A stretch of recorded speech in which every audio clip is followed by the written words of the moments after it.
todos, sejam todos muito bem-vindos. Aqueles que estiverem aqui pela primeira vez, é uma felicidade muito grande tê-los aqui.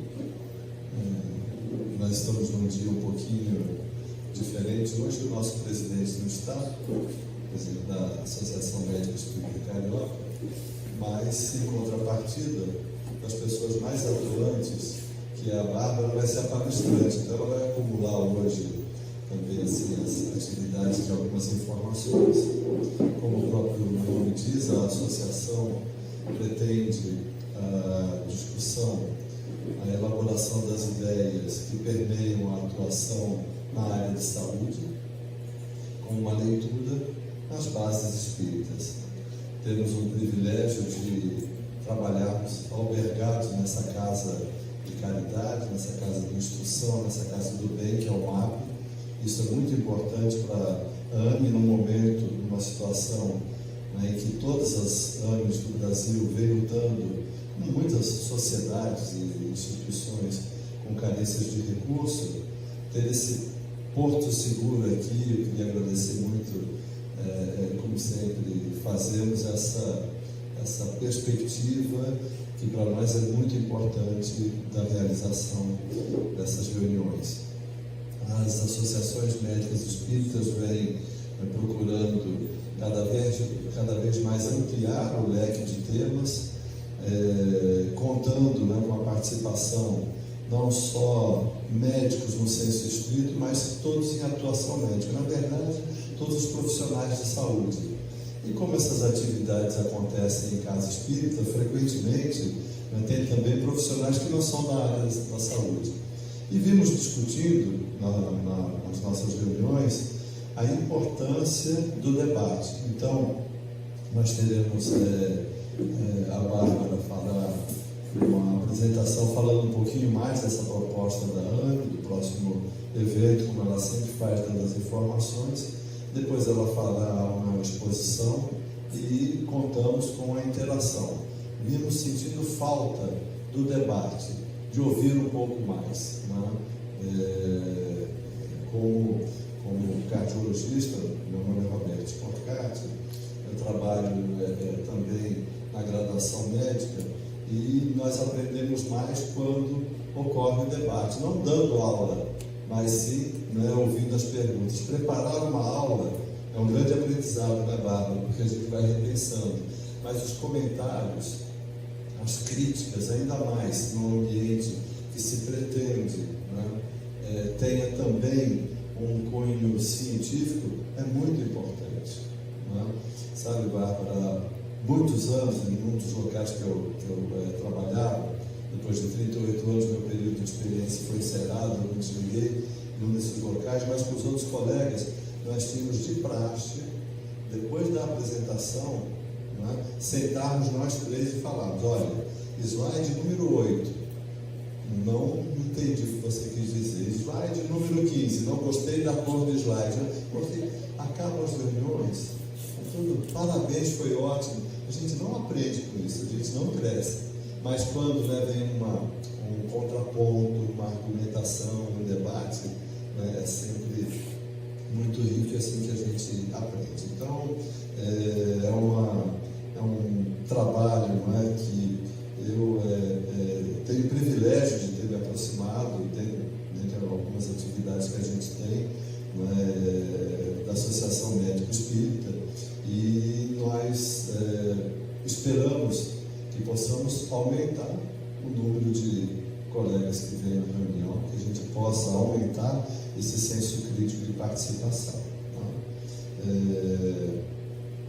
Feitos esses pequenos comentários, para os que estão vindo pela primeira vez, nós sempre elevamos o nosso pensamento a Deus, nosso Pai, a Jesus, nosso Mestre, e a todos os benfeitores, não só os que auxiliam aqui na casa, mas os que acompanham esse grande esforço, de pessoas como Luiz Felipe, como Bárbara, na manutenção das atividades da AME.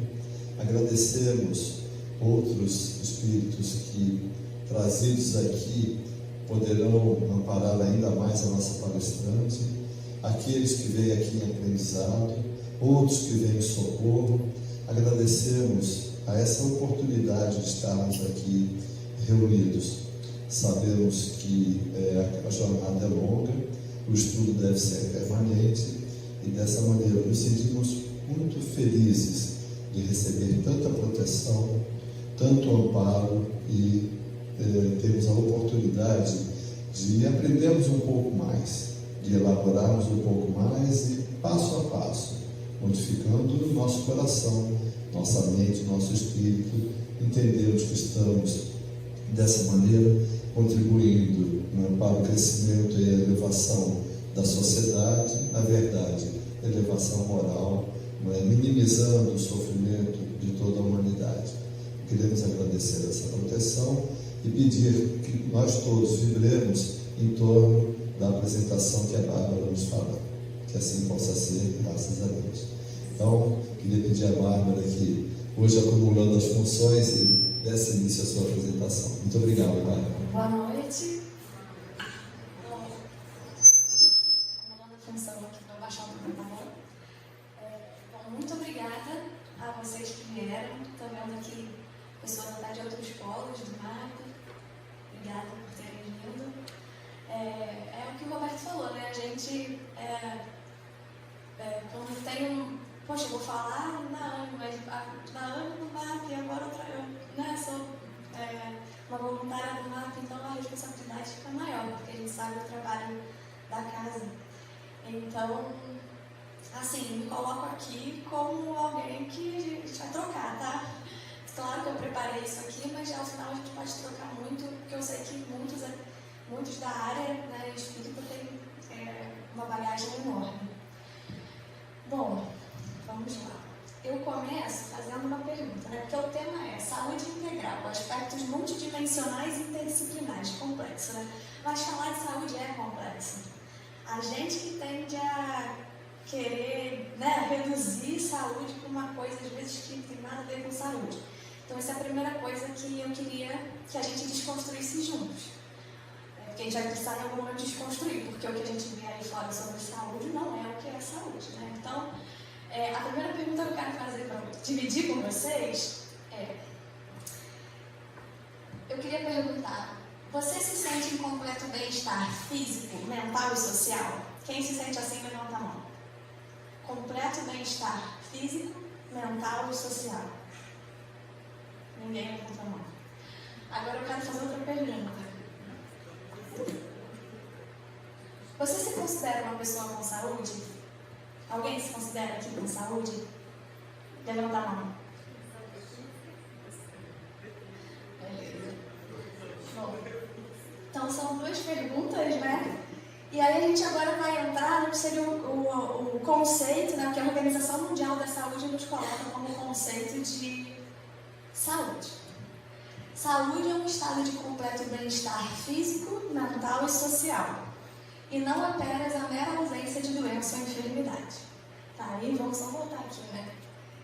Mas ninguém se sente em completo bem-estar físico, mental e social. Imagina depois de passar pela pandemia que a gente passou. Mas algumas pessoas se consideraram com saúde. Então, né, vamos tentar entender isso, porque é isso, gente. Você tá tudo bem, tá tudo bem, estou com saúde, mas quais são as dimensões de saúde? O que a gente está falando quando a gente fala de saúde? Então, uma coisa que é importante a gente saber parece bobo, parece simples, mas a gente precisa começar do começo, que é lembrando que é um direito fundamental e sem distinção de raça, de religião, de crença, de condição econômica, social. Então, mas a gente sabe que algumas pessoas têm mais acesso à saúde, têm mais possibilidades do que outras, né? E por que isso? E a gente precisa olhar para isso também.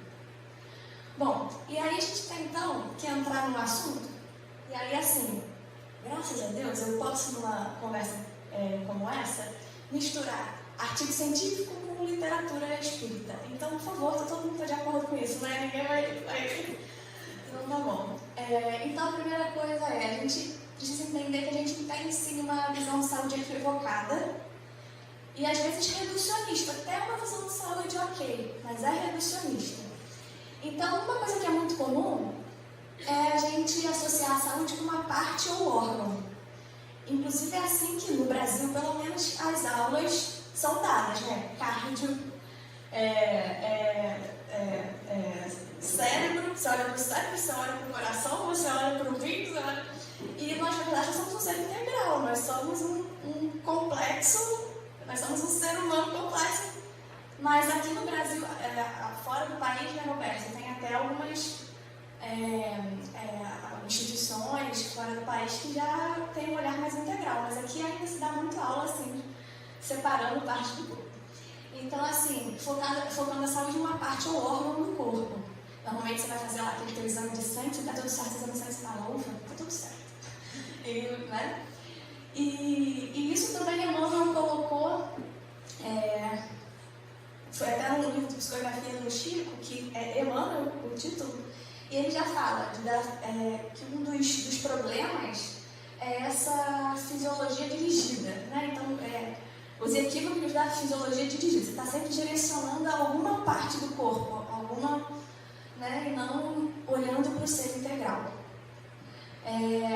E também essa questão da dimensão única da saúde. Então, quando a gente fala sobre saúde, eu tenho saúde, mas aí se a gente começar a olhar os aspectos, mas a sua saúde mental, e social, então, né, para na pandemia, e agora pós-pandemia, não, a gente não pode chamar de pós-pandemia, enfim, mas nessa situação que a gente está vivendo, socialmente como a gente está, né, o medo, as coisas que nós precisamos passar durante esse período juntos, então, socialmente, o meio ambiente que a gente vive, questões espirituais, né, as casas espíritas fechadas durante muito tempo, pessoas que estavam acostumadas a sempre estar ali, ter aquela base de apoio. Também a visão, né, de associar a saúde com a forma física, isso é um grande problema social, associando a padrões estéticos. Então você associa uma pessoa de corpo magro com um corpo de academia, aí você fala que aquela pessoa está super saudável. E muitas vezes por trás daquele quadro tem uma pessoa com ortorexia, com vários problemas de convulsões o oposto, né? Problemas de se restringir, fazer muitas dietas, fazer prática de atividade física para perder peso, então que não é nem um pouco saudável. Então a atividade física é ótima, é muito boa. Nós aqui, recomendação, então também todo dia uma atividade física, que seja qual for, que te faça bem. Se você puder fazer no meio ambiente, com a natureza, maravilhoso. Agora, se você faz isso depois de comer alguma coisa que te deu consciência pesada, isso está em outro lugar. Então, essa associação do corpo magro com saúde tem dado muitos problemas. Então, esses 2 artigos que eu coloquei aqui é só para ilustrar isso, né? Juntou a influência da mídia, pressão sociocultural. Aí vem aplicativos, né? Instagram. A vida no Instagram de todo mundo é maravilhosa, né? Até eu fui ver uma peça de teatro com o meu marido e o rapaz, era um monólogo. E o rapaz, nesse monólogo, convida assim: você faz o seguinte, você abre o teu Instagram e pega a foto mais bonita que tem no seu Instagram. E aí eu quero que você se lembre de como você estava se sentindo naquele dia. Então, assim, a gente tem a mídia, questões sociais que são muito distorcidas e que não ajudam. Não ajudam a gente. Agora, imagina os adolescentes e crianças que estão sendo engolidos por essas mídias. Então, é isso que tem mostrado na associação do Instagram relacionado com sintomas de ortorexia nervosa, transtornos alimentares, influência sociocultural e meios de massa em geral. Principalmente meninas. As meninas têm alto risco, né, de desenvolver esses transtornos. Então, para a gente ver como é tudo distorcido. E muitas vezes a gente tem uma pessoa que sempre foi um pouquinho fora do peso, mas se faz exame de sangue, o Roberto pode até falar melhor, né? Mas o exame de sangue dá perfeitinho, faz atividade física, mas tem um padrão, às vezes, genético ali que não é daquele corpo. Então, totalmente... Bom, aí entramos naquilo que a gente pode olhar aqui, sem medo, que é um conceito espírita de saúde, vamos dizer assim. Então, quando a gente entende... Até agora, a gente está falando da parte muito... Entendendo que saúde seria só referente ao corpo físico. Mas, as pessoas que acreditam, né, que o corpo físico, é só um corpo que nós desencarnamos esse corpo físico, mas outros corpos não, e que na encarnação nós temos outros corpos, que são inclusive corpos que se comunicam para que a gente possa fazer essa transição, né, do espírito, da alma ao corpo físico. Então a gente precisa entender o que seria esse conceito de saúde, incluindo o que é o conceito de espírito. Então eu uso esse livro aqui, é um livro da AME Brasil, que faz isso. Então muitos livros da AME Brasil vocês têm a oportunidade de pegar emprestado aqui na nossa biblioteca, que fica aqui na entrada, emprestado, depois devolve. Quem quiser comprar, a livraria aqui do MAP vende, às sextas-feiras é só encomendar, ou pela internet, pelo site da AME Brasil. Mas todos os livros têm esse cunho, que é juntar a literatura espírita mais robusta, então, né, Kardec, as literaturas de Chico, Leon Denis, etc., e com conceitos como a ciência, como o artigo científico, como se tem. Então, o que é colocado? Né? Que a saúde seria a perfeita harmonia da alma. A gente diz, não tem saúde, não tem saúde. Então, perfeita harmonia da alma, para a obtenção da qual muitas vezes há necessidade de construção das moléstias, de contribuição das moléstias e deficiências transitórias da Terra. Aí você começa a pensar, então para eu ter saúde eu preciso adoecer? Do ponto de vista, né, se a saúde é a perfeita harmonia da alma e nós estamos encarnados num plano de prova e expiação,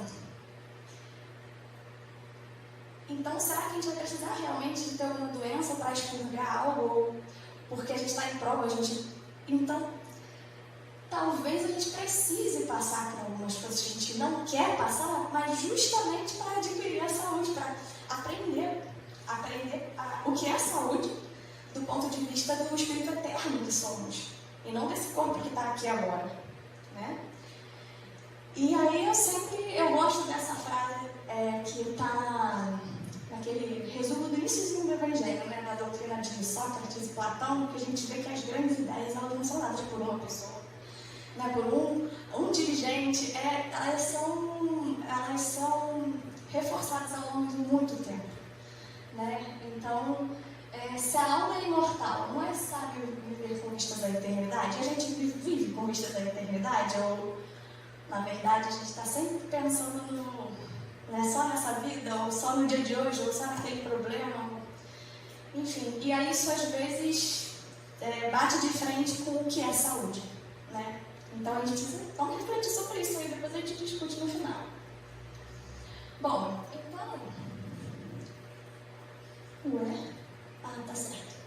Então, quando a gente começa a falar então de um conceito espírita, aí eu falo espírita, mas é complicado, é espiritualista, é um conceito místico, tá? Gente, eu que usei esse termo porque é o que está no livro, mas vamos para além, assim, né? Uma visão de saúde não materialista, e aí, né, não é só dos espíritas, enfim.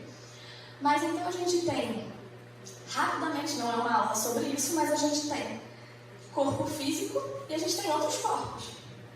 Então, temos duplo etérico, o corpo físico morre. Tem os plexos nervosos. Esses plexos nervosos eles estão diretamente associados, tem uma associação muito íntima com os nossos chakras, que ficam no duplo etérico, e que tem uma relação íntima com os centros de força, que estão no nosso perispírito. E aí é uma loucura, quando você começa a estudar isso, você fala assim, meu Deus, porque um livro fala de perispírito, outro livro fala sobre psicossoma, o outro sobre corpo espiritual, e assim vai. Então, precisa realmente a gente parar, estudar, e errar e aprender. Mas a gente entende que tem o corpo físico, vai durar essa vida, mas a alma não, continua. E aí nós temos o duplo etérico, que também é transitório, de modo geral, então também ele tem o período dele lá, que é esse corpo aqui do meio, ponta, a gente vê aqui. E nós temos o perispírito, que esse é permanente, imortal, inteligente, então a gente sempre vai ter um corpo. E cada um está associado a um órgão ou glândula, né? Então, quando você começa a fazer um estudo profundo sobre isso, que não é o caso, você começa a entender, às vezes, quando você começa a ter aquele autocuidado, a sentir o seu corpo, você começa a perceber que tem realmente relação. Esses centros de força desequilibrados têm relação com algumas doenças, sem essa coisa louca de não ir no médico. Pelo contrário, é você saber que você é muito mais do que só aquele corpo. Né? Então vai ao médico, se cuida, mas não pode ficar só nisso. Lembrando da palestra da Ana Ibiapina, a gente não pode se apoiar no medicamento. Existem momentos, né, todo mundo passa por momentos que às vezes precisa de um medicamento, mas se apoiar nele, tendo todas as possibilidades que Deus nos deu, pelo comportamento, pelo meio ambiente, promover mudanças, sabe? Então é isso que a gente precisa se questionar também. Então, quando a gente fala de perispírito, por exemplo, a gente tem vários aspectos científicos que valem ser estudados e revisados. Eu também não vou me aprofundar, mas eu acho que vale citar aqui, que é o que alguns autores trouxeram. Então, o que é um perispírito? Né? A gente pode dizer um dos conceitos, e eu vou trazer o que eu mais gosto, mas tem vários, é um modelo organizador biológico. Ou seja, é a ideia de que não é o corpo físico que organiza o nosso espírito, é o oposto. Você já vem com esse modelo organizador biológico lá antes de você encarnar. Então, o perispírito está com esse modelo todo, essa organização biológica toda, e isso é passado para o corpo físico. Que, inclusive, dependendo da vida que você leva, algumas coisas podem até não passar. Você pode vir com um planejamento X e você ter uma conduta de vida, você ter determinadas condutas que façam com que aquilo nem passe para o corpo físico. Mas tem determinadas situações que não, que é aquilo ali que a gente precisa passar mesmo. Mas a gente pode chamar de modelo organizador biológico, que o Hernani Guimarães de Andrade coloca. Campos morfogenéticos, é como o Sheldrake coloca sendo o perispírito. Então, o que ele coloca? Para que haja uma formação biológica, é preciso desses campos invisíveis, dessas matrizes que dão forma. É a mesma coisa. A gente precisa de uma matriz para dar forma ao corpo físico. O corpo físico é só o fim, e não o início das coisas. Aí tem outros autores que falam como corpo bioenergético humano, corpo bioplasmático, bioplástico, enfim. Um livro, né, sobre perispírito, inclusive a gente vai lançar em breve a primeira aula do YouTube da Unicarioca, de educação à distância, é sobre perispírito. Então isso um destrinchar desse livro sobre perispírito do Zalmino Zillerman. E a gente discute bem mais sobre isso. Mas Leon Denis, que eu gosto muito, que Leon Denis, ele não era médico nem profissional da saúde. Então os textos dele é pra gente entender. Se você não entendeu alguma coisa, procura o que Leon Denis escreveu, porque ele tem uma coisa assim de tentar esmiuçar muito bom. Então, aí coloca um invólucro fluídico por meio do qual entra em relação com o mundo invisível. Então é isso, a gente precisa desses invólucros, né? E aí o perispírito é mais sutil, matéria química essenciada. Já o núcleo já é um pouco mais denso, mais próximo do corpo físico, o corpo físico mais denso. Então a gente poderia dizer que na verdade tudo é matéria, só que tem matérias mais densas, né, corpos mais densos e corpos mais sutis. Então, e aí no duplo, que seria esse filtro, esse intermediário entre o perispírito e o corpo físico, a gente tem os chakras e todas as suas relações de órgãos e glândulas. Não vai me ater a isso, mas é muito interessante esse estudo. Acho que a gente vai entrar nisso em alguma aula do EAD. Fiquem de olho no YouTube da Anne Carioca, só colocar Anne Carioca no YouTube e vamos começar a ter aulas de educação à distância. Que é isso, né? A internet ajudou muita gente nisso. E a gente traz pessoas que já fizeram estudo sobre isso. Tem também a palestra do Domingos, que também está no YouTube da Anne, nos 15 anos a gente comemorou os 15 anos da Anne no Centro de Cultura, está lá no YouTube também. Domingos detalha isso muito bem. Mas a gente pode falar do duplo etérico, que é formado por emanações neuropsíquicas que pertencem ao campo fisiológico transitório.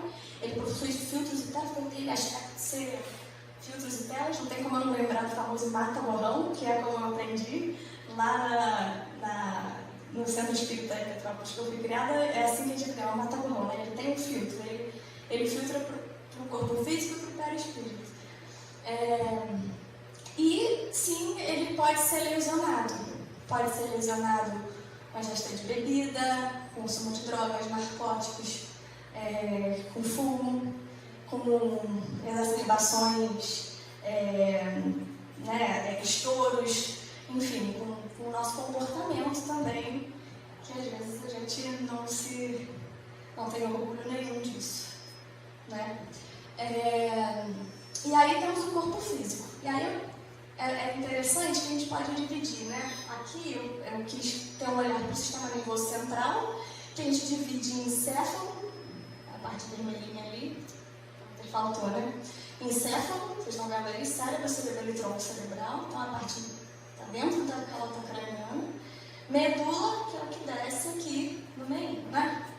E aqui no sistema nervoso periférico nós temos os nervos e os gânglios. Aí vocês conseguem ver aqui os nervos todos em azulzinho, passando pelo corpo todo. Vocês veem como a gente é um cabo elétrico, né? Aí a gente lembra, tudo é energia, tá ali, passando na gente, né? Então, a gente entende, quando a gente entende que a gente tem um sistema nervoso periférico dessa forma, a gente entende que ele é um órgão mediúnico por excelência.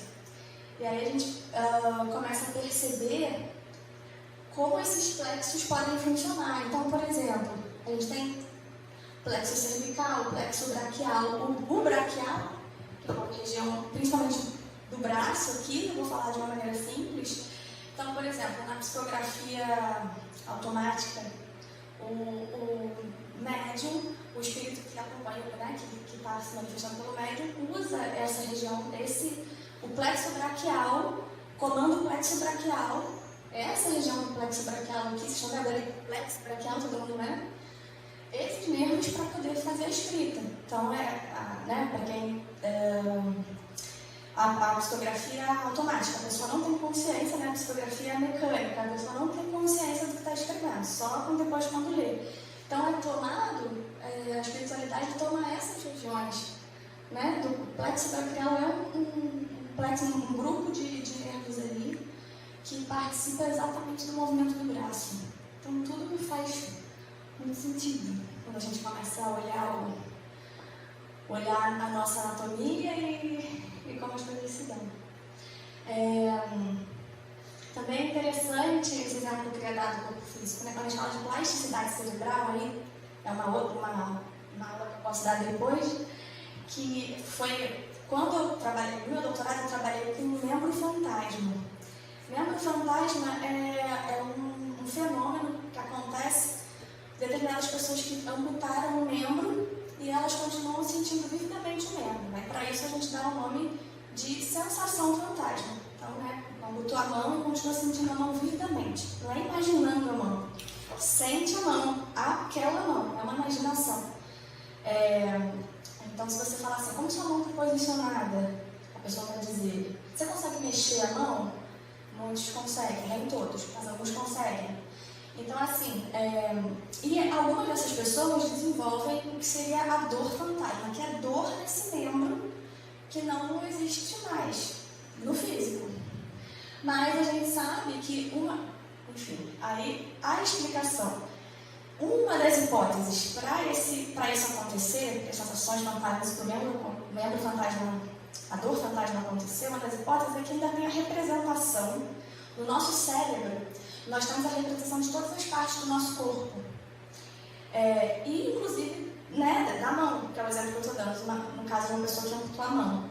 Então, uma das explicações, uma das hipóteses é que essa mão, ela tem ainda a representação no cérebro. Embora a pessoa tenha amputado, sofrido uma amputação, pelo motivo que for, ainda tem a representação daquela mão no cérebro.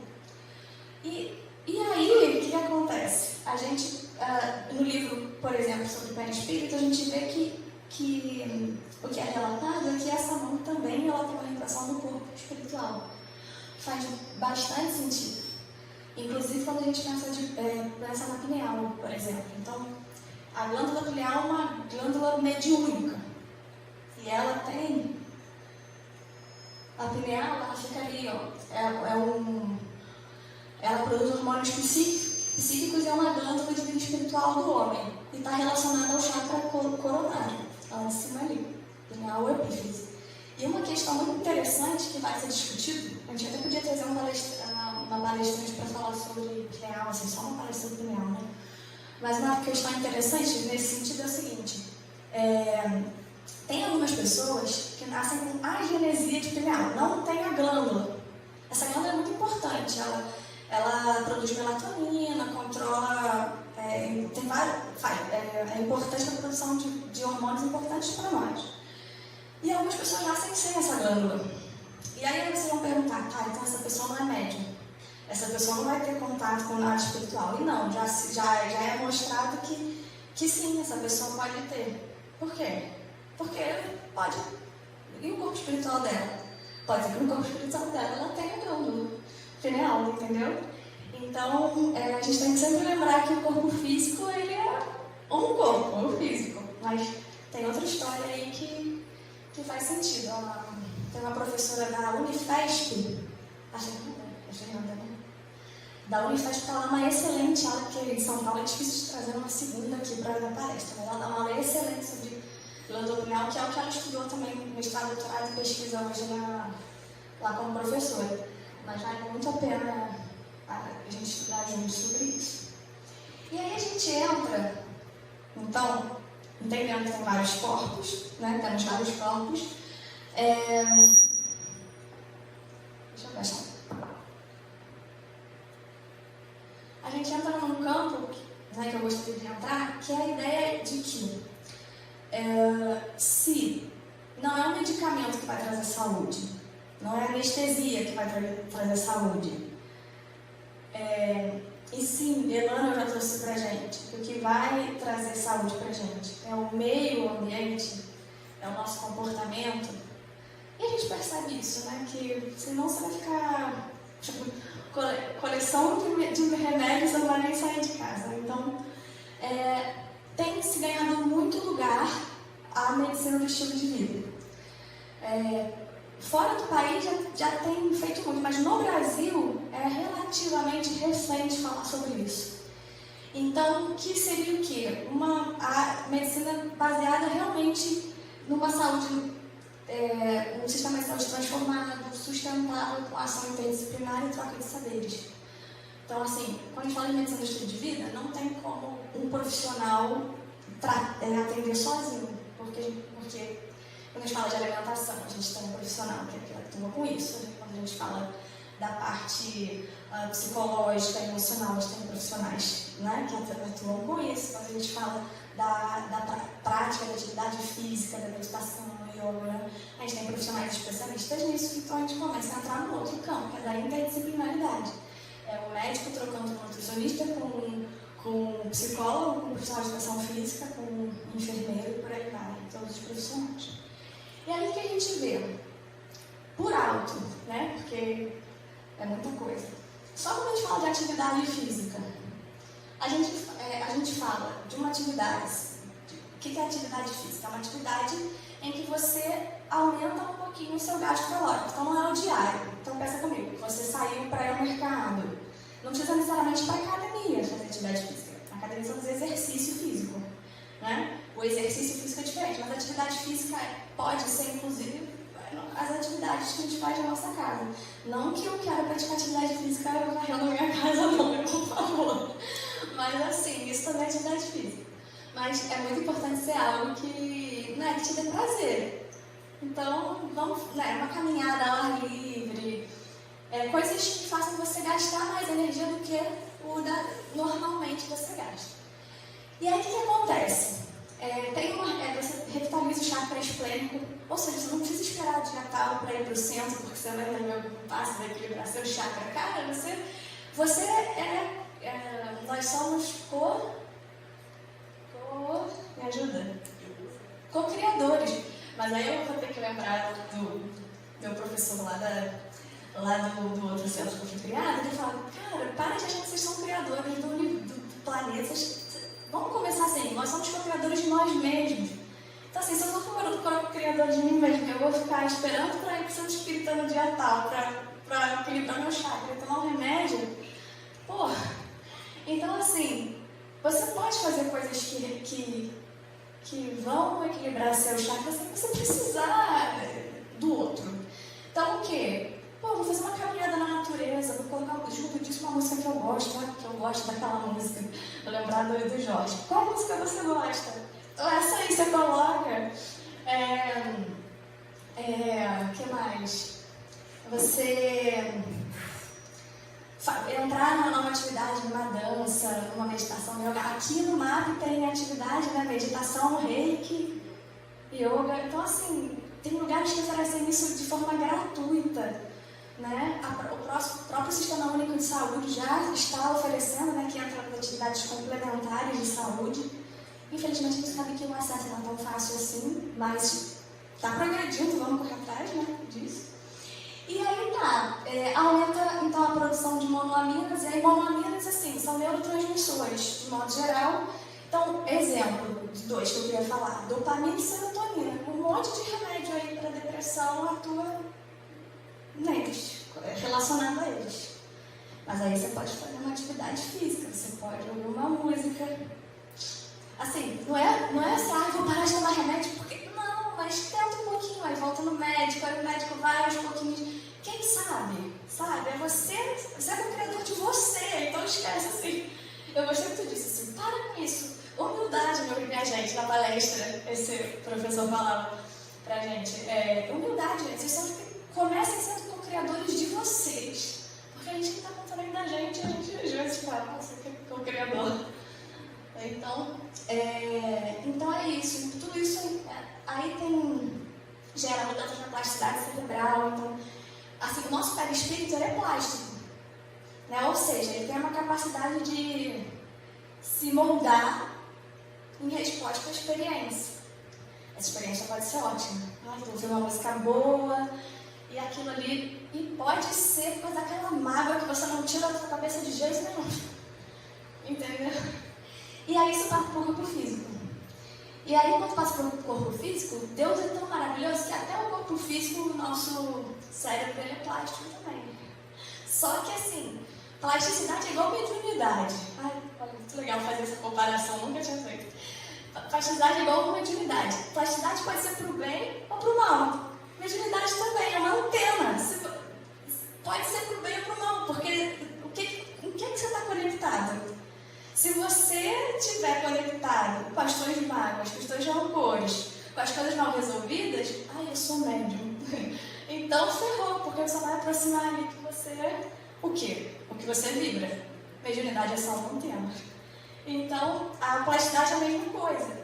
A plasticidade ela pode ser benéfica, maravilhosa. Exemplo, a plasticidade cerebral, tá bom? Eu vou dar um exemplo. Uma pessoa que nasceu sem visão e ela começa a se adaptar tanto ao ambiente, tanto ao ambiente, que ela começa a desenvolver outros sentidos, como a audição, a ponto de, pela vibração do ambiente, esse som aqui que pra gente, que é vidente, que vê, não é vidente de centro espírita não, que vê, tá? É gente que consegue enxergar esse barulhinho de fundo, quase imperceptível, mas para aquela pessoa ela usa esse barulho, essa vibração do ambiente e consegue perceber onde está a mesa, onde está a cadeira e andar.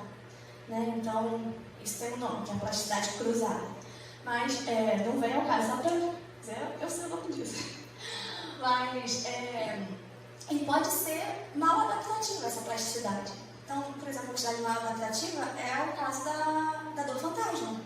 A pessoa amputou, ninguém quer uma amputação e sentir dor depois. Dor de tomar morfina de tudo e não melhorar. O que isso traz de benefício? Então, assim, é só isso. Então, o suporte social, que a atividade física traz, né, de você poder fazer atividade em conjunto. A autoeficácia, que é uma coisa boba, assim, mas que é uma hipótese de como a atividade física é benéfica, que é bem interessante, que a ideia de assim, poxa, às vezes você está tão para baixo, no estado, perdeu um emprego, está com alguma coisa se sentindo mal, aí você vai fazer uma prática de atividade física e você faz ela do início ao fim, você sai de lá assim, eu posso. É a autoeficácia, você fala assim, eu consigo. Eu vou caminhar e você volta assim, caraca, eu caminhei 30 minutos, ouvindo uma música, eu sou capaz. E aquilo ali pode te ajudar, primeiro que mexe, né, com a sua cabeça, com o seu corpo, com os hormônios, e pode te ajudar a você enfrentar outras coisas também, né? Então, isso é uma hipótese científica, tá, gente? Da autoeficácia, das monoaminas, enfim, e tudo isso ajuda. Tratamento da ansiedade, depressão e manejo do estresse. Mas precisa ser quando já tem? Não precisaria. Alimentação equilibrada e boa digestão, então, é uma das coisas também que é um dos pilares da medicina do estilo de vida. Então, se consumo de alimentos mais saudáveis, né? Alimentos integrais, vegetais, frutas. Ainda ajuda a equilibrar o chakra também, o chakra umbilical, e até ajuda na atuação de alguns médicos, dependendo do tipo de trabalho que façam dentro da casa espírita, ajuda na atuação, que mas você vir trabalhar depois de uma vida super pesada, sabe? Então aí dá trabalho para a espiritualidade que tem que, enfim. Ajuda a melhorar a saúde cardiovascular, previne doenças crônicas, beber água. Gente, beber água. Quantos de nós, vou beber a minha, esquece de beber água? Esquece de beber água.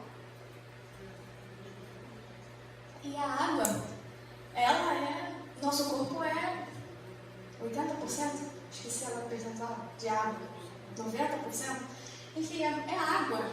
Então, beber muita água, pelo menos 2 litros de água. Tem um cálculo certinho, se vocês forem, né, no nutricionista certinho para fazer dieta equilibrada, uma alimentação melhor, que eu nem chamaria de dieta, né, vai ser uma alimentação equilibrada, a gente não precisa tirar nada, mas equilibrar. Tem um cálculo certinho que o profissional faz lá de quantidade de água que você pode beber. Pode não, que é recomendado beber. E ajuda a equilibrar o organismo, o chakra também. Assim como chakra esplênico, assim como superarmados, né? E dentre outros pilares, como o gerenciamento do estresse, o sono, o restaurador. Mais na frente eu falo melhor sobre isso. Conexão social, que já a gente entendeu que o aspecto social é muito importante, e a prevenção de substâncias de risco, né? Então a gente está vendo hoje assim, nossa geração mais recente, vamos dizer, eu posso incluir nela, que acho que está no momento em que está normalizando o uso de algumas substâncias que no futuro podem dar muitos problemas.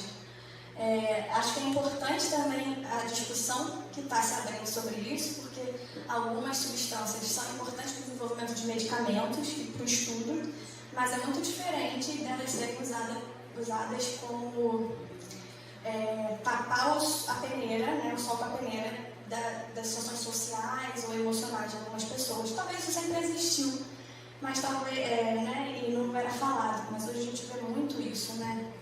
Então, precisamos nos preparar, até para preparar a próxima geração. Bom, então lembrando, refletindo com Emmanuel, a saúde humana nunca será produto de comprimidos anestésicos, soros e alimentação artificialíssima. Então, já chega lá, né, a pessoa começa a fazer atividade física e quer tomar o whey protein. Vou marcar um nutricionista que eu quero tomar o whey protein. Mas isso tem, whey protein, que é a proteína... Fala aí. Soro do leite. Do soro do leite. Aí você fala, mas é proteína, tem na carne, tem no peixe. Você realmente faz muita atividade física, assim, que você precisa tomar um whey protein que o pote é R$300, não sei, R$200. Ou você pode colocar isso, esse valor do whey protein, você marca um nutricionista e balanceia isso na tua alimentação, vindo da fonte. E ainda variando, não só da fonte animal, mas da fonte vegetal, e incluindo em várias coisas. Eu fui, durante o período da pandemia, voluntária na Fraternidade na Rua, que é um polo da Fraternidade Sem Fronteiras que abriu no centro. E lá, às vezes, a carne está muito cara, então muitas vezes tinha substituição por algum grão de bico, alguma coisa assim. Gente, vocês tinham que ver as pessoas, os moradores de rua chegando lá, e assim, é muito curioso, até emocionável, que eu não lembro a última vez que eu comi grão de bico. Não lembrava a última vez que eu comi grão de bico. Sabe? Então as pessoas não sabem que aquilo ali nem é fonte proteica. A gente precisa. E nós, inclusive, muitos de nós. Então, assim, precisamos buscar isso também, né? Usar o Google para essas coisas também, mas. E o profissional, né? Quem pode comprar um pote de whey protein, não compra. Marca o nutricionista. Bom, então aí a pergunta, né? Então o que será? Para onde devemos voltar? Nossos olhos ainda estão limitados. Tá, porque se não vende isso aí, vem da onde? E aí Emmanuel responde: reside em si mesmo, na sua personalidade e no seu meio ambiente. Aí eu lembro somos co-criadores de nós mesmos antes de tudo. E aí, quais são a pergunta? Eu criei essas perguntas porque eu extraio do livro, fica melhor para a gente acompanhar. Então, mas quais são as necessidades atuais, Emmanuel? E aí ele diz para o Chico no livro, né? Se extinguirem os absurdos da fisiologia dirigida. Então, para mim isso aí o resto do livro foi ele falou não, mas para mim isso fala muito sobre a importância da visão integral do cuidado e da saúde. Ele coloca a criação de processos naturais de equilíbrios psíquicos. O que são os processos naturais de equilíbrio psíquico? Não é o que a gente está falando ali? Sai do remédio. Como é que a gente pode resolver isso? Né? Sai do remédio, que eu quero dizer, não é deixar de tomar o remédio. Por favor, mas é assim, eu vou ao médico e eu também sou responsável por mim. Não, entendeu? E aí, onde residem esses processos naturais? Personalidade e meio ambiente. Então, esse é o caminho que a gente vai dar. Aí eu gosto de falar sempre disso, né? O Emmanuel coloca: a medicina do futuro terá de ser eminentemente espiritual, pois eles são difíceis de ser atualmente alcançada em razão da febre maldita do ouro. As caixas negritas eu que fiz, né? Eu botei. Mas os apóstolos dessas realidades grandiosas não tardarão a surgir nos horizontes acadêmicos do mundo, testemunhando o novo ciclo evolutivo da humanidade. Então, quando fala da febre maldita do ouro, para mim, eu lembro do Lobby dos Remédios, que foi até a capa. Isso é legal, tem ali a capa do Emmanuel, mas se a gente quiser, a gente pega uma capa da Piauí ali, que não tem nada a ver com espiritualidade, sabe? O Lobby dos Remédios. E uma entrevista muito boa, vocês conseguem encontrar na internet, que é essa indústria dos remédios, entendeu? A gente tem que pensar nisso também.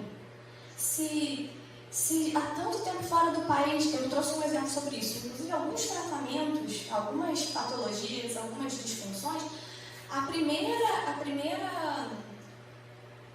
forma de tratamento não é via medicamento. Mas muitas vezes é o que acontece, porque é a prática, a gente vive numa sociedade que remedia muito. Então tem um lobby aí, entendeu? Será? Por que isso acontece? Por enquanto só uma interrogação, tá? Só uma interrogação. Por que acontece? Eu vou trazer um exemplo disso. Tratar de algumas coisas, nem tudo, né? E aí, eu achei que seria muito interessante trazer a ideia do agente comunitário de saúde. Que o agente comunitário da saúde, ele surge na estratégia de saúde da família. Ele é um profissional, uma nova categoria de trabalhadores, um profissional que é formado para a comunidade, né? E ele atua fazendo parte da saúde prestada nas localidades. Então é muito importante que ele conheça a localidade. Ele não precisa ter mestrado, doutorado, ser médico profissional de saúde. A importância desse agente profissional, que é agente comunitário da saúde, ele precisa, acho que ter ensino médio, enfim, alguma coisa assim, mas é ele conhecer a comunidade, escutar a comunidade, né? Que não dá para fazer numa consulta de 15 minutos. Então, hoje, a profissão de agente comunitário de saúde é uma das mais estudadas na universidade. Quem sobe a comunidade é o agente comunitário de saúde. Raras vezes são os profissionais de saúde que ficam no postinho. Alguns da comunidade vão ao postinho. Mas quem conhece a realidade lá que está de interação direta com aquele postinho de saúde é o agente comunitário de saúde. Que poderia ser muito melhor utilizado, inclusive para divulgação. Vamos tomar uma vacina. Vamos... essas políticas de vacinação que parou muito, os agentes comunitários de saúde já existem, é só fazer. O SUS já elaborou isso, né? É só fazer. Enfim, então eles transitam por ambos os espaços, governo e comunidade intermediam essas interlocuções. Nada fácil, né? E ele tem um papel muito importante no acolhimento, pois é membro da equipe que faz parte da comunidade. Então, permite a criação de vínculos mais facilmente, propiciando contato direto com a equipe. E aí, embora não seja profissional de agente comunitário de saúde, durante o meu doutorado, eu entrei eu elaborei um projeto junto com mais 2 amigas que se chama Rap Ciência. E acabou sendo financiado pela Fiocruz. Qual era a ideia? Era o seguinte: pegar temas de saúde, temas importantes de saúde, por exemplo, dengue, zika, chikungunya. Pô, muita gente pegando, ninguém cuidando, fazendo coisas básicas que poderia fazer em casa, de proteção, de tirar aquela coisa. Infecções sexualmente transmissíveis, o que você pode fazer? Aí a gente pegou esses principais temas e propôs a Fiocruz: vamos pegar os meninos e as meninas que fazem rap na comunidade ali à volta, que é a linguagem da comunidade, e vamos levar eles para as instituições. Então levamos tanto para conhecer profissionais e pesquisadores da Fiocruz, como também de outras instituições. Então na época eu fazia doutorado no Instituto Dora e foi para ver as consequências da zika, por exemplo, com o pessoal que estuda microcefalia lá.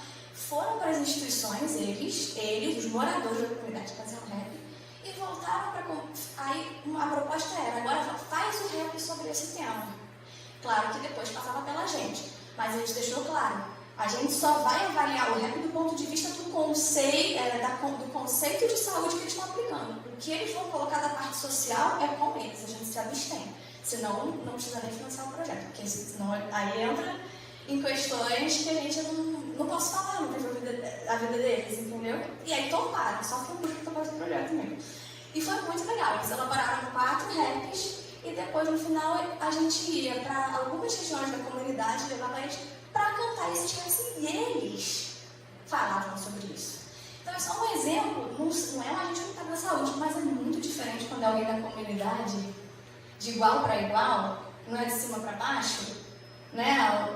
Falando. A mesma coisa quando a gente está passando por um problema e alguém está com um problema, nossa, eu já passei por isso. Procura não sei quem, pô, teu coração abre. Porque não é alguém daqui de cima te falando, né? Então, e a comunidade, assim, vários lugares que podiam tirar água e tal, e fazendo um mutirão, enfim, coisas simples. Mas é difícil para poder se financiar. E aí eu queria fazer uma analogia, aí agora sou eu, tá? Isso aqui não... com a casa espírita. Que a casa espírita também não teria esses agentes comunitários de saúde. Aí isso é analogia minha, tá, gente? Porque a casa espírita não seria também um posto de socorro material e espiritual que tem por base o lema fora da caridade, não há salvação. Poderíamos considerar os trabalhadores, os voluntários da casa espírita como agentes comunitários de saúde, independente de suas formações? Quando você está com um problema grave e busca uma casa espírita para cuidar da sua dor, do seu sofrimento, porque normalmente você vai quando você já está desesperado, né? Você vai pedir o currículo do médico, você fala assim: vou entrar aqui agora. Não, mas eu vou pedir, deixa eu entender aqui, quem é essa pessoa que vai me atender na maca?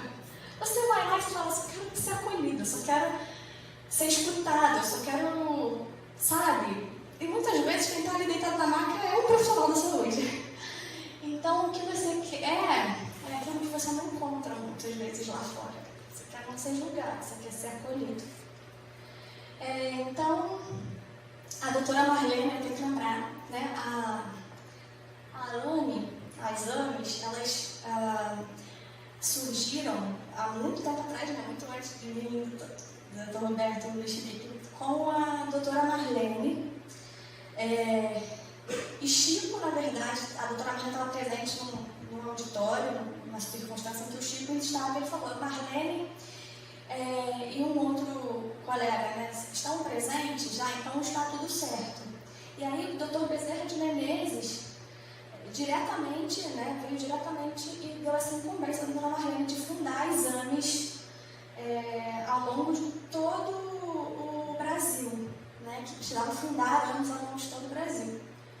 E, em paralelo, Leon Denis, que seria o patrono das exames internacionais. Então, a gente tem o Dr. Bezerra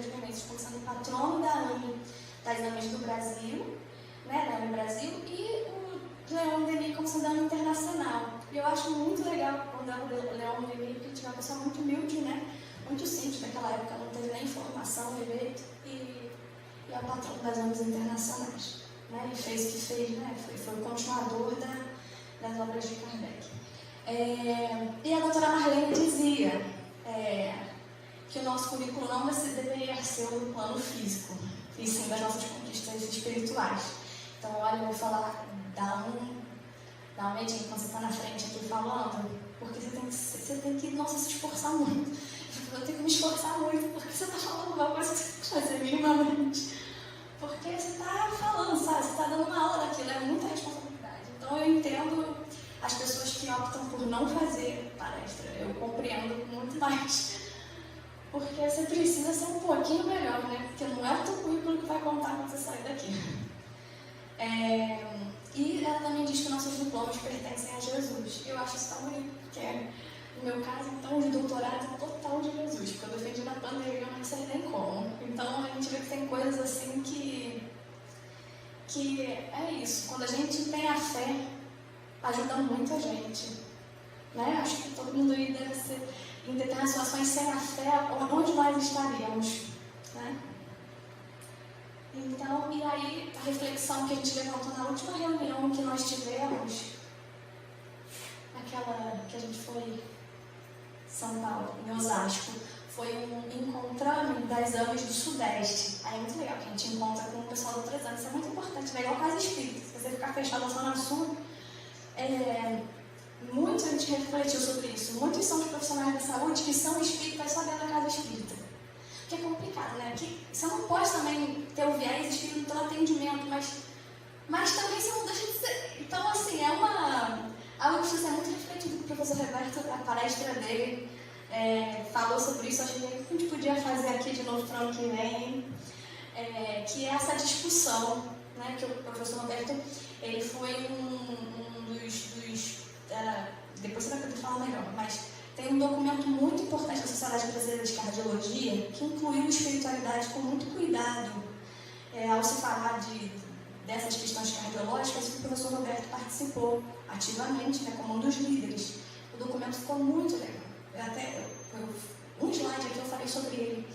Mas aí tem essa questão, né, como tratar de espiritualidade no atendimento. E ele falou isso numa palestra, só que a gente ainda não fazia aqui. Mas vale muito a pena, porque eu acho que isso também pode ajudar o agente de saúde da casa espírita. Entendeu? Pensando em área de saúde de modo geral, do profissional de saúde, abrangendo todo mundo, pode ser muito legal, porque a gente tem que construir isso junto, que nem eu sei, às vezes nem eu sei. Às vezes eu falo assim, essa pessoa precisa de alguma coisa, eu trago lá e boto na caixinha, mas lá eu não faço nada. Bom, e aí a gente precisa lembrar nisso. Eu adoro a Anise. A Anise da Silveira é uma pessoa muito importante no campo da psiquiatria, né? Porque ela trouxe a ideia de que a gente que a cura, ela vem da falta de preconceito, né? Então, quando a gente pensa, está tratando pessoas, né, do campo da psiquiatria, como, de tudo, né? Mas como preconceito, ele limita muito, ainda mais quando um profissional da saúde tem preconceito na hora de estar atendendo alguém, né? Então, ela traz muito isso, e ela foi uma pessoa aqui muito preocupada, né, no campo da psiquiatria. Vamos fazer arte, terapia, vamos, entendeu? Para que colocar essas pessoas, que muitos são médios em desequilíbrio, a gente sabe, da casa espírita, trancadas num hospício, né? Então, a gente aqui tem noção, né? Naquela época foi assim que fazia, e ela uma proposta de vamos fazer arte terapia, vamos cuidar, vamos entender o que está acontecendo ali, e não só julgar aqueles considerados loucos, vamos dizer assim, né?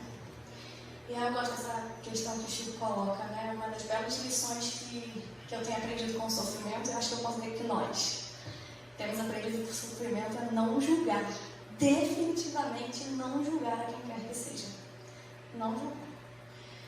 Então, uma coisa que é preciso ser feita é desestigmatizar para poder acolher e consolar. Isso é dentro e fora da casa espírita. Então, daqui para frente, eu acho que muita coisa a gente, né, vamos colocar aqui quem é aqui da área da saúde. Tá dentro do assunto, mas quem está aqui e é trabalhador da casa espírita por favor, eu acho que já pode se colocar no lugar de agente de saúde também, aqui nessa nossa conversa. Tem um contexto agora, né? Contextualizei. Então, por exemplo, se a gente, na casa espírita ou fora, se a gente julga uma pessoa que cometeu suicídio, como é que a gente vai acolher? Ou aquela família, ou alguém que precisa de ajuda. E aí eu gosto muito da ideia do livro do André Luiz, é muito legal, porque né, a gente pode falar assim, pô, vamos ver o filme lá do André Luiz, primeiro livro, e ler o livro, e tem o Nosso Lar, né, que foi, todo mundo conhece, ficou muito conhecido, já veio o Nosso Lar 2, e aí a gente pensa assim, você julga, né, do alto, a gente, né, sempre pedestal. Aquela pessoa cometeu suicídio, ou um familiar, ou alguém que está só precisando de um abraço, mas você não, cometeu suicídio. Aí, por quê? Você se coloca como alguém que cuida muito da sua vida e da sua saúde, né? Aí você começa, quando você lê, e quando você vê lá no Nosso Lar, você vê que todos somos um pouco suicidas, porque existe um suicida que é um inconsciente.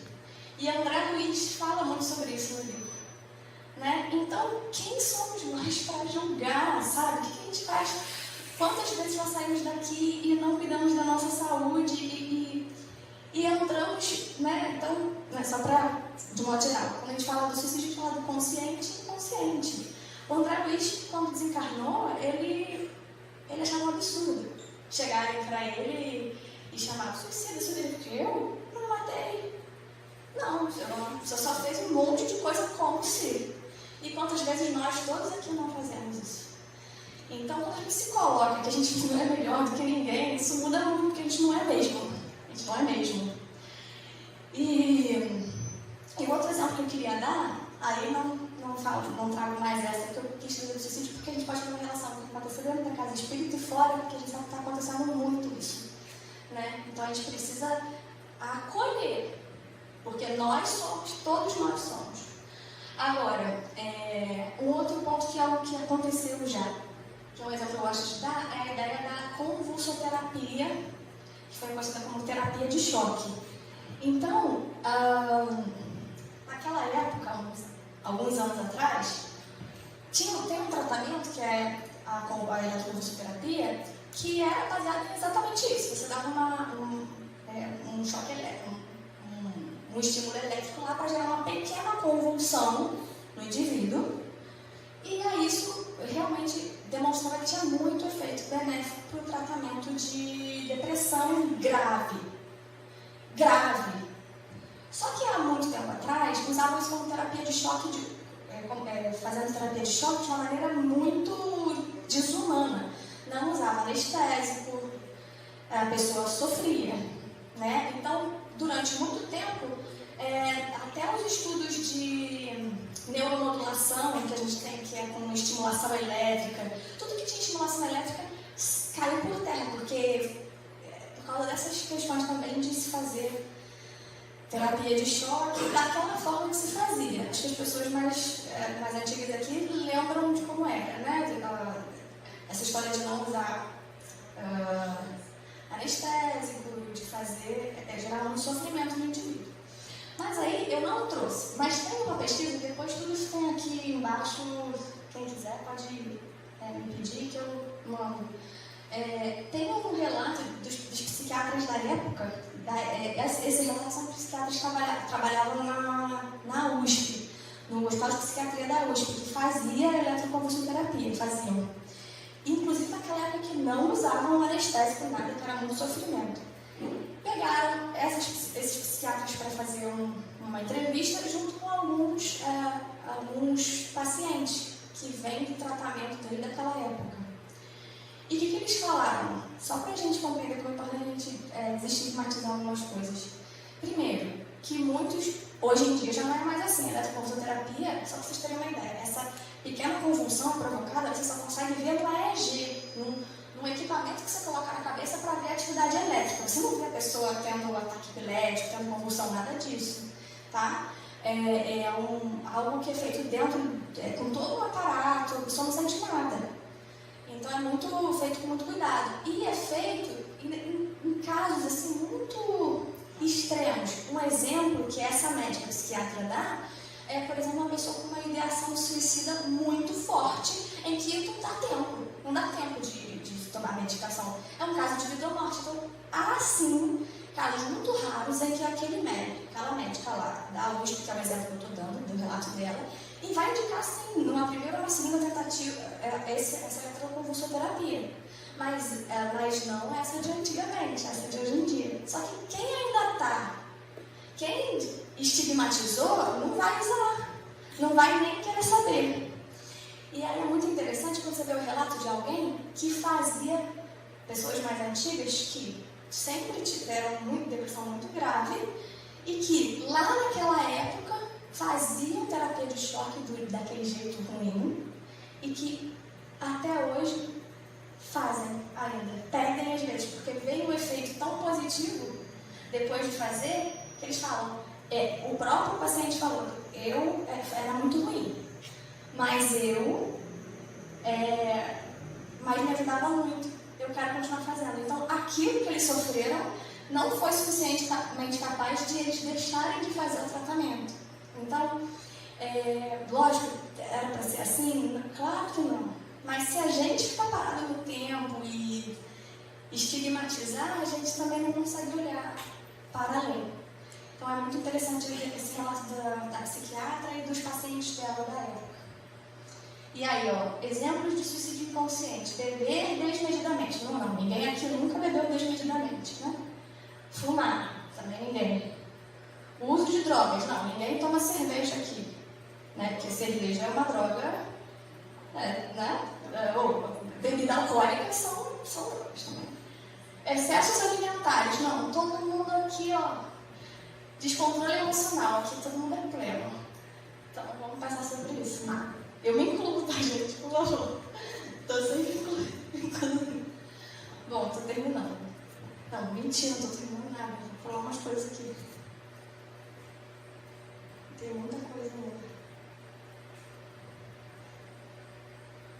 Tá, vou entrar nessa aqui então. Aí eu falei que ia dar um exemplo daquela coisa que às vezes o medicamento nem é a principal terapia, mas é a primeira coisa que a gente faz. O que você faz quando está com dor no lombar? Pensa rápido. Bom, aí não resolveu. Final do dia. Reclama. E acho que uma grande parte vai tomar algum analgésico em casa, um relaxante muscular. Né? E muitas vezes é de praxe já. Começou a sentir, nem a longa, né? A amiga já tô feliz. Mas sabe qual é a abordagem, a recomendação inicial? É uma abordagem biopsicossocial, que orienta o tratamento não farmacológico, ou seja, educação para autogerenciamento e retomada das atividades normais, exercícios, alongar. Como é que você se posiciona no seu trabalho, na sua casa? Aí a pessoa senta para trabalhar assim, né? E aí não sabe quem está com dor na coluna. Ou o computador está aqui e você está aqui assim. O computador fica aqui no colo e você está assim, né? Então, assim, qual é a educação em cima disso? Programas psicológicos para aqueles com sintomas persistentes. Sabe, você tem dor lombar sempre. Não tem isso do lombar, né? É muito comum. Então, meditação, yoga, acupuntura. Esses três que eu estou falando tem o SUS, que é o slide que eu pulei rapidinho, mas é isso. Terapias complementares do SUS. Mas o que a maioria faz? Toma remédio. Aí só essa questão que eu queria levantar para reflexão. Qual é o motivo para isso, né? Então, isso também não é só nosso. Existe uma cultura do remédio, que nós estamos inseridos. Né? Outra coisa, muitas vezes também se a gente for no profissional de saúde, vamos passar o remédio. Então, assim, o sistema de saúde é de remediar, não é de terapia complementar. E por fim, ainda tem isso, né? Sistema aqui preferencial para cirurgias e medicamentos, que isso não sou zero não, isso aqui não foi o que escrevi não, está no artigo. E não para terapias físicas, psicológicas e medicina integrativa. Aí a gente pode fazer aquela associação da tal febre do ouro que o Emmanuel estava falando, né? Medicamento dá dinheiro. Para farmacêutico, para farmácia, né? Agora, te ensinarem a fazer um bom alongamento, eu te ensinar uma vez, você vai aprender, você vai fazer na tua casa. Você vai falar, bota água quente. E aí você descobre que, das 5 vezes que você tomar remédio, tá bom, você toma 2. Acabou, se todo mundo aprender isso, tá bom, mistura do remédio. Bom, vou pular essa que eu já falei bastante. Ai, quanto campo que eu tenho, Roberto? Nenhum. Então vou pular bastante. Então, essa importante.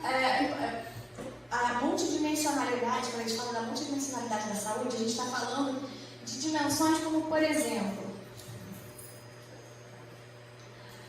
condições em que as pessoas nascem, determinantes sociais. Então, uma dimensão é social, que é condição que a pessoa nasce, cresce, vive, trabalha, envelhece, incluindo o sistema de saúde. Inclusive, essas determinantes sociais, elas são responsáveis pelas diferenças injustas e evitáveis entre as pessoas. Então, a gente precisa conceber isso, porque senão a gente vai, né? E a gente lembrar que a saúde é um processo social, tá? E aí eu lembro sempre do que o Kardec traz isso, o doutor Kardec fala, quando a gente vai para Kardec, é assim, gente, Kardec é básico. Se a gente vai para Kardec, é básico. Então, a solução da questão social, Kardec coloca, está no melhoramento moral dos indivíduos e das massas. Não é o espiritismo que cria a renovação social, mas o amadurecimento da humanidade que fará disso uma necessidade. Então, assim, né? Aquela coisa, qual é a sua religião? Esquece isso, tá? A gente está falando de moral. Se todo mundo fosse ético, moral, a gente não precisaria, né? Aí eu lembro do post do Mark de sempre, que eu adoro aquela frase. Você não precisa ser evangélico, espírita, ateu, budista. O importante é você ser bom. Mas é bom, como minha mãe me fala, assim, eu falava sempre, agora não te dou mais, mas é bom de verdade. Que a gente dá uma de querer ser bonzinho só por aparência, né? Tem que ser bom de verdade. Aí é difícil. Então, essa dimensão social eu já coloquei. E ela tem efeitos positivos e negativos na saúde. Então é isso, você pode ter pessoas próximas a você que vão te fazer muito bem. E você também pode te fazer muito bem algumas pessoas e fazer muito mal. Então a gente tem efeitos a curto prazo, que envolvem saúde mental e comportamento de saúde, e efeitos a longo prazo, chegando a ponto de boas relações sociais fortes podem aumentar até 50% a sua chance de sobrevida. Tá? Você pode viver mais. Aqui eu vou deixar para a palestra que o Roberto vai fazer, com certeza, que é quando a gente fala da dimensão espiritual, que é muito importante. Mas eu gosto muito dessa forma que a Sociedade Brasileira de Cardiologia expôs e trouxe de outros trabalhos, que é a ideia de a gente olhar para a dimensão espiritual sem um cunho religioso em si. Porque quando você tem um propósito, é uma dimensão espiritual. Você tem um propósito de vida. E muitas vezes é isso que falta, né? Então, a visão da dimensão espiritual pode ser através de crenças, valores, tradições, práticas, que era muito importante, né? Porque a gente precisa também não estigmatizar. Porque, por exemplo, se a gente fala do Brasil, como ele se deu, como foi colonizado, né? A gente tem um contexto sociocultural muito mesclado. Religiões de matriz africana muito estigmatizadas. E aí, se a gente olhar para isso dessa forma, sempre com preconceito, acabou. Isso não pode acontecer, né? Aí eu gosto sempre disso, né? Que o Kardec fala, vou até terminar aqui, para a gente poder discutir. Nós devemos esclarecer que a doutrina ela não é kardecista, e sim dos espíritos. Isso eu acho tão importante que a gente esquece, né? Eu sou kardecista. Não, sabe? E aí eu lembro disso, que o Chico uma vez falou que nós devemos muito respeito a todos os espíritos, pois todos são mutáveis e decisões arrogantes podem trazer consequências para a imortalidade. Está muito no local dos estigmas, né? A gente estigmatiza. Ele tem o exemplo das pombagiras, por exemplo, que para muito podem ser espíritos tenebrosos. Segundo ele, a mãe de filhos que cometeram suicídio ao desencarnarem ficam desesperadas à procura de seus filhos, mas eles se encontram numa região de difícil acesso e sob o comando de espíritos que não permitem que outros entrem lá. E aí, segundo Chico, elas conseguem transitar por esses lugares sem nenhum tipo de impedimento. E uma vez ao ano, elas levam essas mães para visitar seus filhos. Então, assim, a gente precisa respeitar. É isso, precisamos respeitar. E aí eu gosto muito da frase da Joana d'Arc, um livro muito maravilhoso que o Leon Denis fez, Joana d'Arc Médium, vale muito a pena ler. Na hora que quase estava Joana d'Arc, foi santificada, mas aos 19 anos ela ouvia vozes. E ela achava que ela era maluca, jogaram ela na fogueira por causa disso. E dos questionamentos, e uma das vozes que ela ouvia era do São Miguel Arcanjo, e que pedia para ela lutar pela França, mas não com a bandeira da França, era uma bandeira branca, escrito Jesus Maria, porque o cara queria a paz, não era guerra. E aí, quando questionavam, mas qual é a sua religião? Qual é a sua religião? Porque naquela época tinha muito isso, ela respondia, eu sou boa cristã. E como boa cristã, morrerei. E assim foi jogada, que era assim que resolveu-se na época, jogada à fogueira. E depois, enfim, muitos anos depois, ela foi canonizada pela Igreja Católica e reconheceram tudo.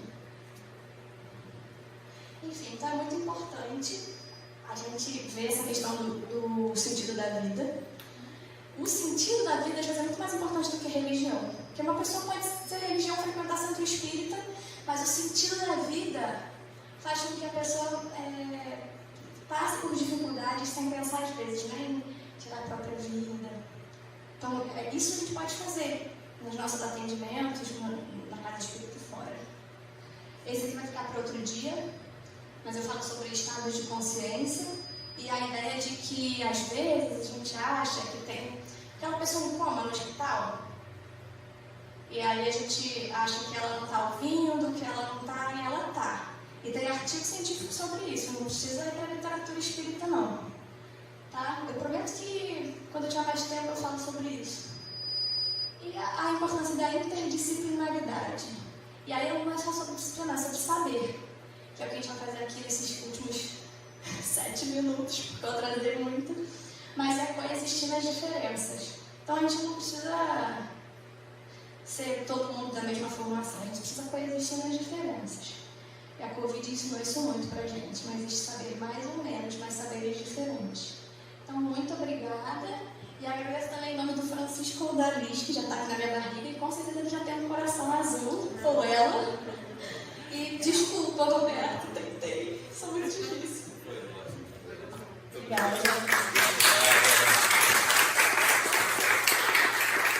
A Bárbara fez uma apresentação muito ampla, muito rica. E no nosso princípio de interação, de integração, eu queria abrir pelo menos 2 perguntas rápidas para 2 respostas rápidas. Quem gostaria de fazer uma pergunta, um comentário? Fiquem à vontade.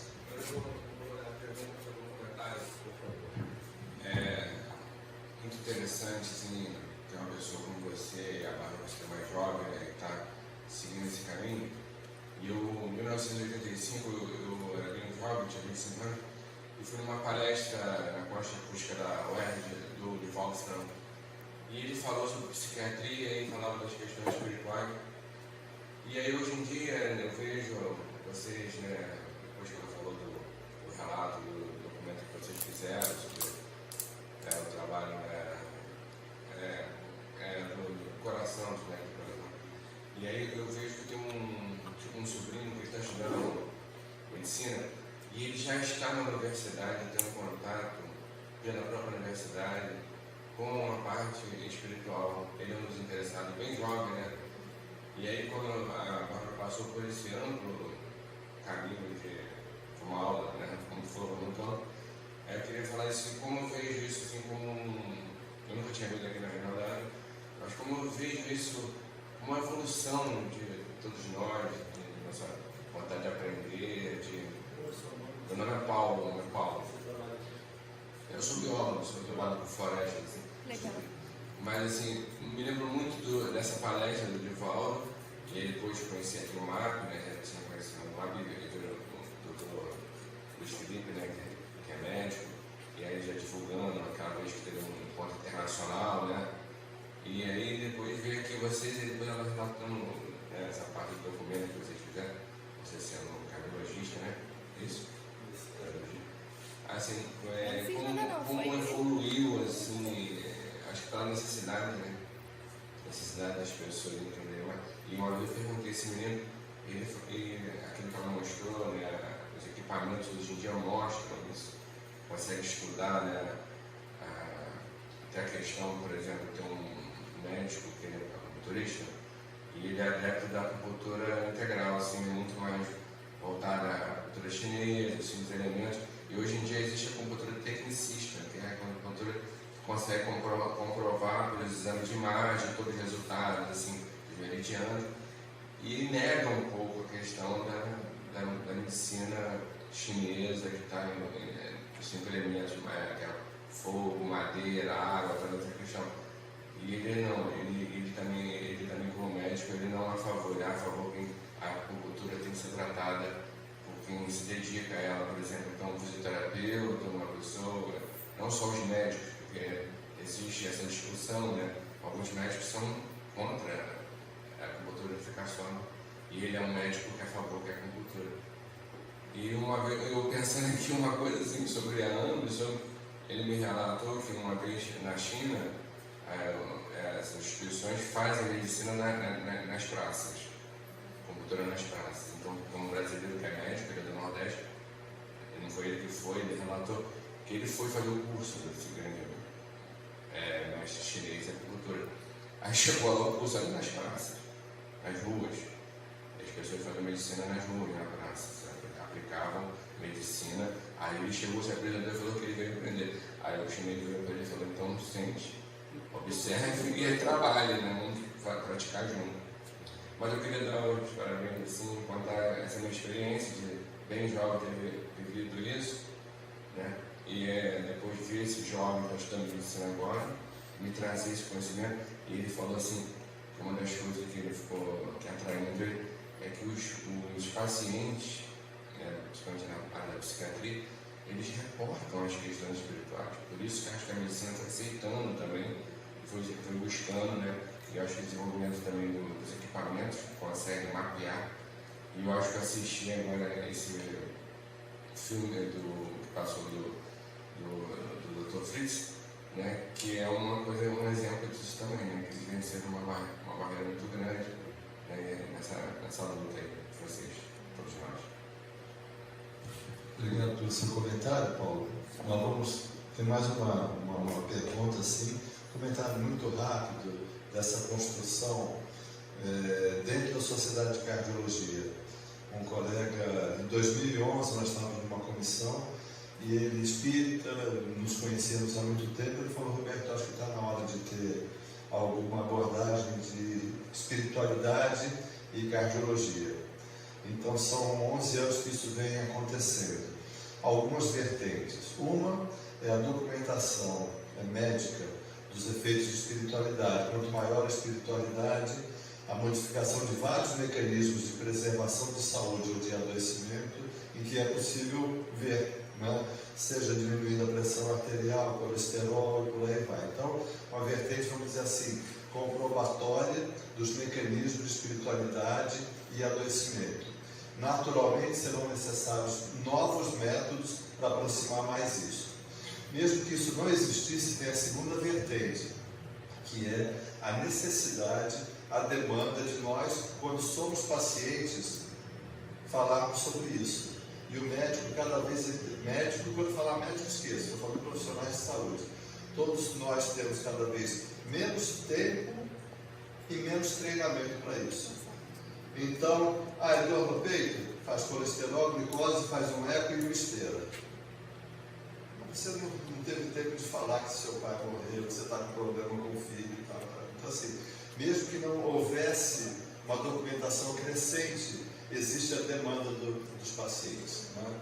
E isso, então, vem aproximando todos esses saberes, né? Quem quer perguntar para não falar muito? Quem quer fazer uma pergunta? Meu esposo, ele... O Leonardo, a nossa conferencista.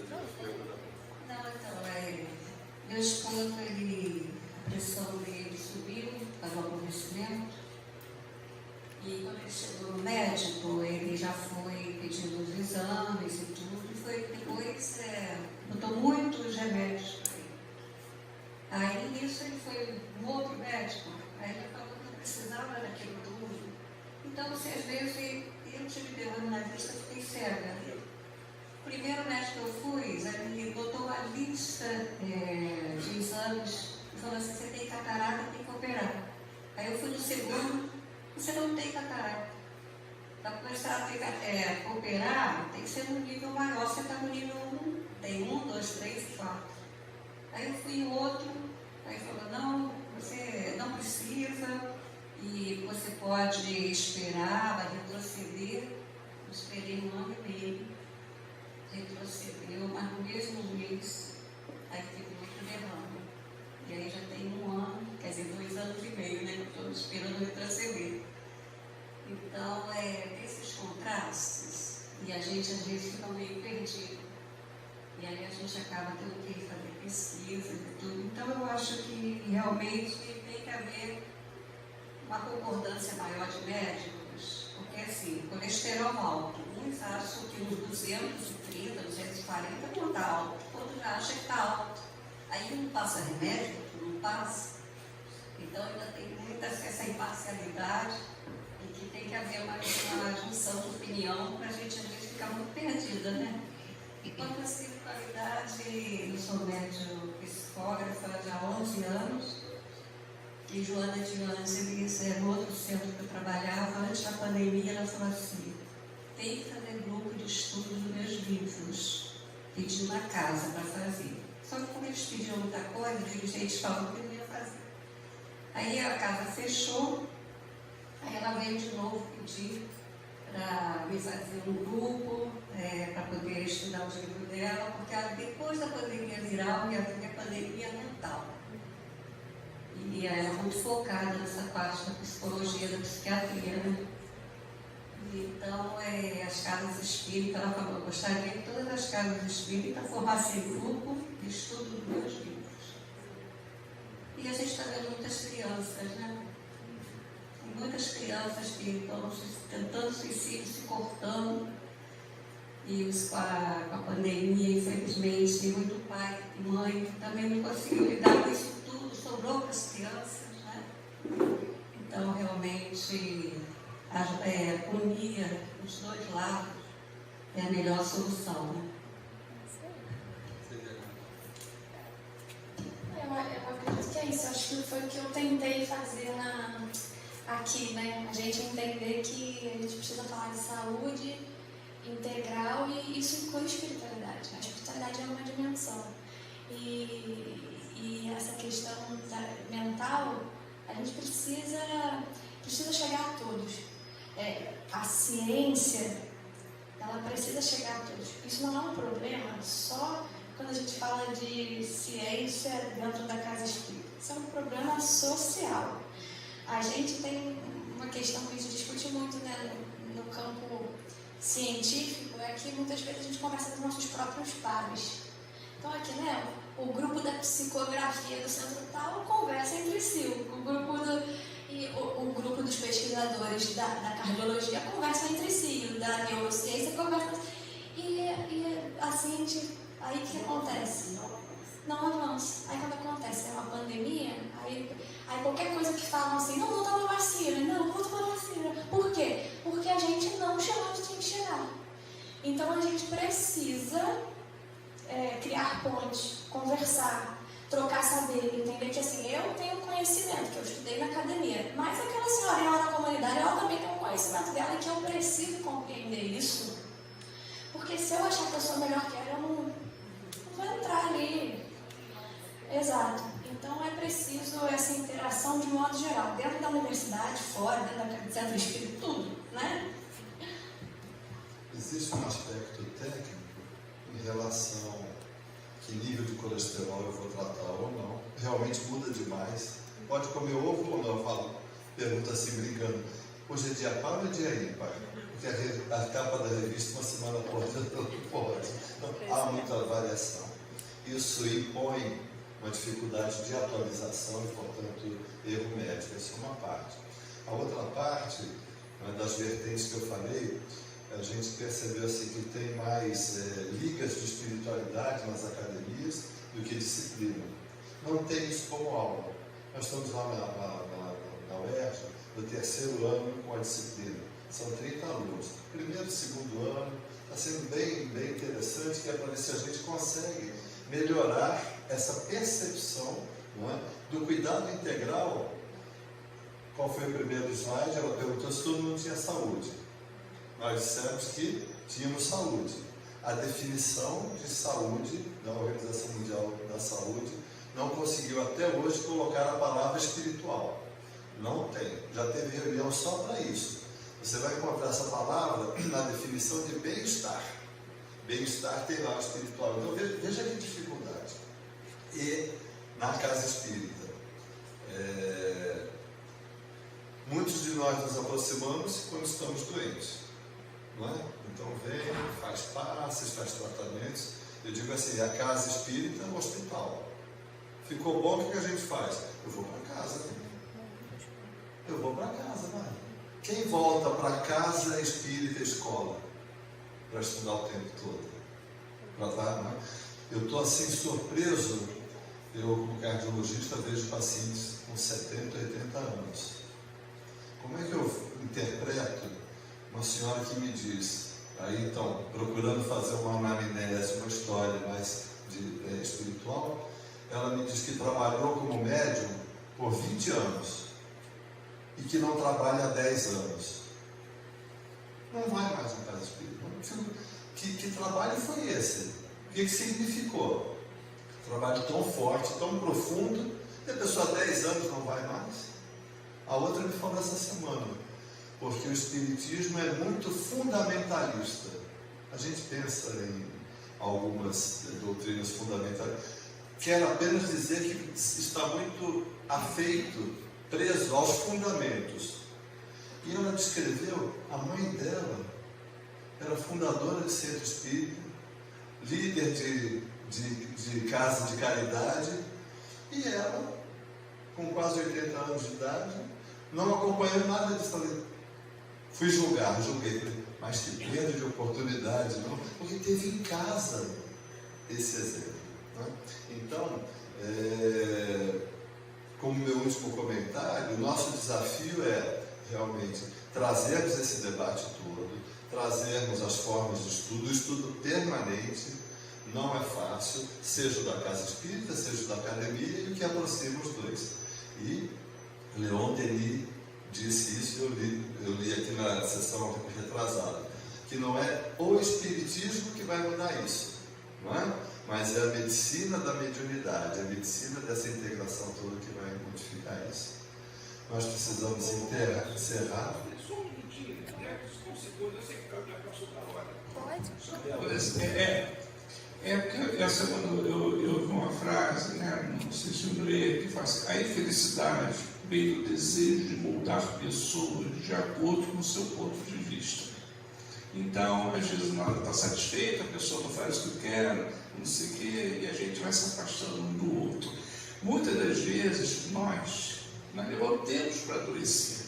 As pessoas que não conhecem falam: Jorge está comendo muito sal, Jorge está estressado, Jorge não está dormindo lá.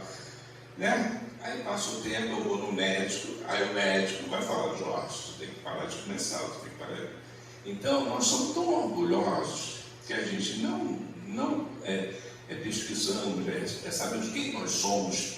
E quando alguém que nos conhece nos fala quem nós somos, nós não aceitamos. E aí a gente vai bater para o médico, vamos pagar caro para o médico dizer: ó, você precisa fazer tudo isso. Então a gente tem que prestar muita atenção, né? Porque a ambiência não é os lugares, é a ambiência mental onde a gente se coloca, né? O mundo espiritual, a dimensão que nós nos colocamos. Obrigado pelo comentário. Eu queria fazer a exploração final, pedir para a Bárbara então fazer a prece de encerramento, que ela sempre nos emociona com as palavras. Sim.